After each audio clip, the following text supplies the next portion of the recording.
Wardegdega Suldaan Seraar oo showgii Finland uu ku dhiganayay la joojiyay gabi ahaana la hakiyay. Wararka soo baxaya Suldaan Seraar showgiisa in la joojiyay ilaa haddana lama xaqiijin. Waxaad kala socon doontaan run ahaantii marka hore DJ-ga meesha jooga wuxuu sheegayay in ceebtii ka dhacday showgii Suldaan Seraar ee Helsinki Finland oo ay ka hadleen dad badan qasaaraha ka dhashay showgaasi cidda carqaladeysay ayaan eegi doonaa. waa showgii labaad ee fanaanka Suldaan Seraar uu ku dhiganayo qaaradda Yurub ee la carqaladeeyo. maxaa xalay ka dhacay Finland? sidee wax u dhaceen? yay ahayd cidda carqaladeysay showga fanaanka? waa maxay ceebta ilaa hadda laga diiwaangeliyay bandhig faneedkaasi? maxay ka yiraahdeen dadkii halkaasi joogay ee ka qayb galay? balse waxaan eegi doonaa wax walba ku saabsan wixii xalay ka dhacay Finland iyo sidoo kale dadkii shacabka halkaas ku sugnaa oo qaarkood la hadlay channelka leh xogta fanka. ana wax ka weydiin doonaa arrintan iyo waliba sida ay wax u dhaceen. waa muuqaalkeena maanta oo axad aan ku falanqeyn doono wax walba ku saabsan showgii labaad ee fanaanka qarnigan, fanaanka waqtigan Suldaan Seraar laga carqaladeeyay. intaanan gudagelin sheekadan xiisaha badan ee ku saabsan fanaankan iyo bandhigii xalay la carqaladeeyaba aan dabcan halkan waa hooyo fanka. saaxiibayaal data daawade ama saaxiibo ku cusub channelkeena nagu soo biir oo subscribe inoo dheh.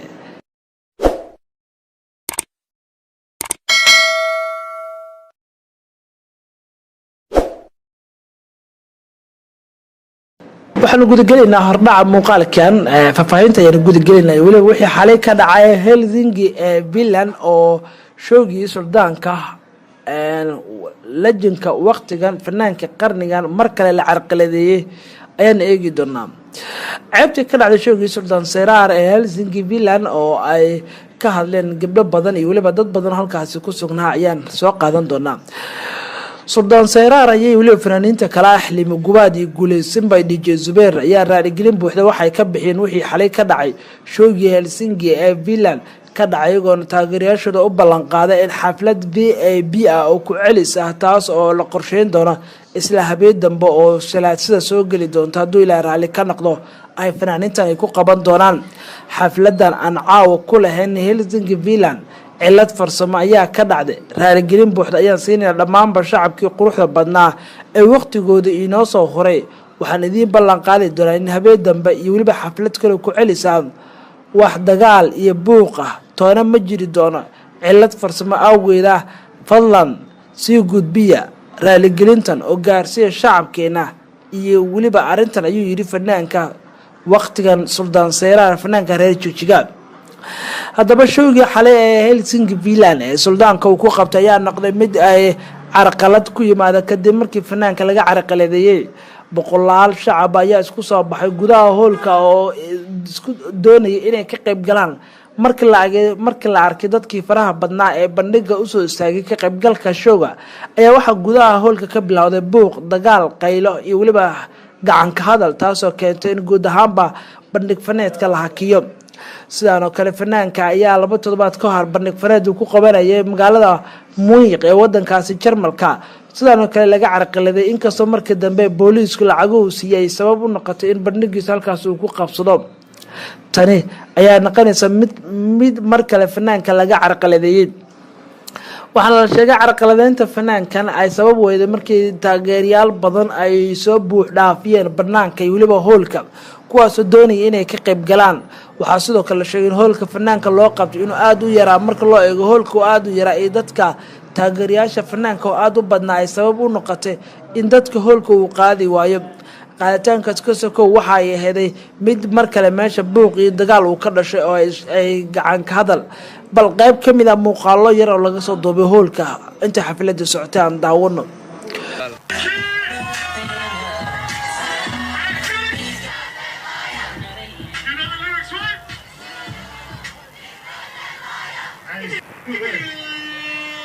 Helsinki, I love your energy. Make some noise for yourself. Right now we're gonna bring. I'll let you do this one. Okay. It's his first time coming to Finland. Make sure you guys show him some love. One last time, Sultan. Give it up to the one and only, my boy, my brother. This is the reason why we're here tonight. Give it up to DJ Zamir. We're inviting us. Last night it was a crazy night. Tonight, trust me, we didn't even start it yet.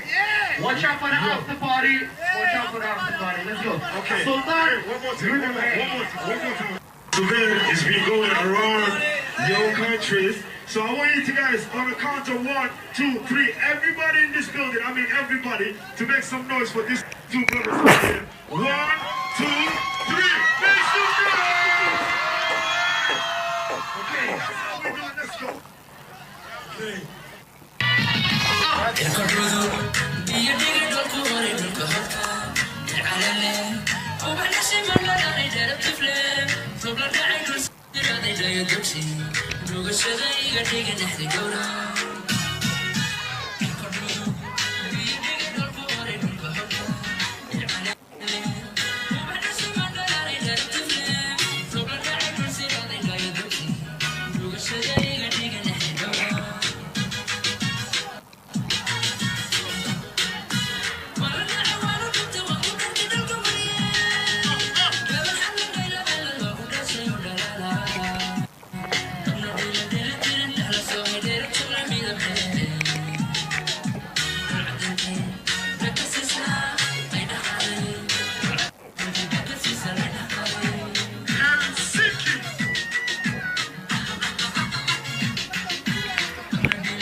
waa agaag isku soo laabasho wanaagsan intaas kadib buuqaasi dagaalkaas ayaa keentay in fanaanka oo laba hees un qaado kadib xafladii la joojiyo dadkana la fasaxo inkastoo dadka tikidhada ay gateen lacagiina laga qaatay ayaa fanaaniinta Suldaan Seyraar iyo waliba Xaliimo Guwaad iyo Guulaysinba ay garwaaqsadeen in dadka reer Biilaan lacagahooda loo cesho waa aragtidaas ayaa ay noqotay mid ay ku kala qaybsameen ugu dambeyn waxa heshiis lagu gaaray isla habeen dambe Isniinta oo habeenka dambe Talaadada ah isla xaflad BAB la qabto oo ciidamada ammaanka loo waco say u xaqiijiyaan mid kamid ah haweeneydii goobjooga ka ahayd bandhigaas ayaa bal sharaxaysa wixii xalay halkaas ka dhacay يعني tirada ay ka bateen oo hoolkan uu qaadi waayay saas darteed loo kansalay showga oo ani markii hore ayaan ka shakiyay run ahaantii markii hore tay DJ-ga meesha joogo wuxuu sheegay in maxaa la yiraahdaa habeen dambe showga ku xigo uu ku qaban doono maxaa la yiraahdaa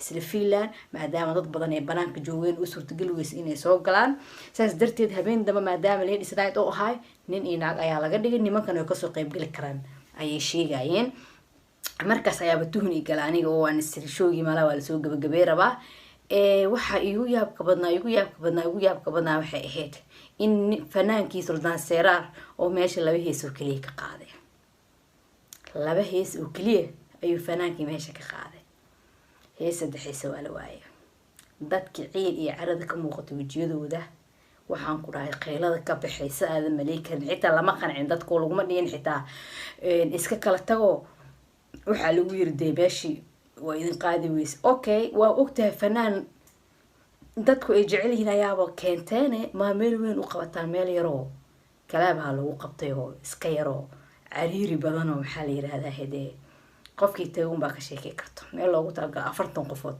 baa 500 qof la isku keenay dadkii lacagtii laga gurbisaday ala qof 35 euro ku galeen ka bacdina waxa la iska qulqulahay wax meesha ma yaalaane ku kala taga meesha marka aad iyo aad ayaan ugu xumahay mana fiicno dadkii insaas loo galo waxa waaye Finland waxa la yiraahdaa in badan dadku ma jecla inay tagaan meelaha qaar sababtoo ah waxa showgaha iyo dadka macna showga iyo barnaamijyada waxay ku dheeryihiin in qiyaamo noocaas oo kale ay sameeyaan show baa lagu qabanayaa leeyahay 30 daqiiqo ama 40 daqiiqo lagu qabanaya kadib waxa leeyahay nalkii la dimiyay dadka meesha oo cadaanka ah iska lahay oo finishka ayaa kansaleen waxaasna waa been dadka in lacag laga qaato haddana meesha lagu kala tago waa ceeb iyo fadeexo ma fahamteen aniga ma jeclan inaan ka hadlo laakiin caawa wax badan oo hore u ogeyn ayaan ogaaday marka waxaa ceeb ah in dadka masaakiinta inta la show waa leela qabanaya la soo kaxeeyo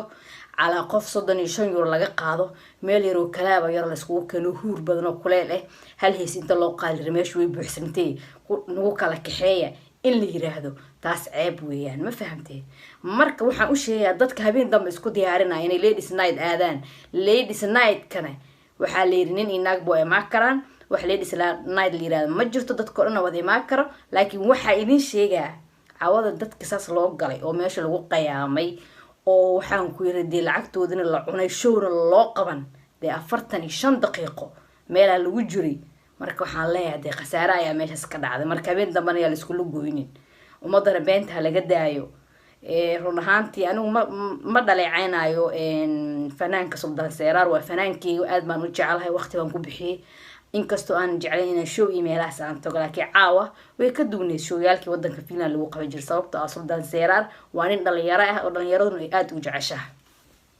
saas li ajligeed ayaan caawa u baxay qarash baan ku baxay nafteeda baan qarash geliyay hadda meesha maxaa ka dhacay wax ka meesha wax dadka ba waxay ahayn darsabagti leh ee ahaayeen ee caawa dadka caradii ciilka ka buuxay hadii xataa tuuriyeelaayeen oo meesha jijibil haay xitaa barbaleemka dadka maxay u sameeyaan ilaa waa waxaan oo kaleeto inta lacag laga qaato oo la show lagu qabanaa oo marka lacagta jeebka lagu aruursaday fiiriya muusikada waxa la tumaay oo kaliya in dadka lacagta laga aruurinay markii la arkay lacag dadka inta laga aruuriyay dadka dhan ee show soo wada xaadireen diw inta la siiyay waxa la yiri noo kala kaxeey meesha waxba ma yaalaan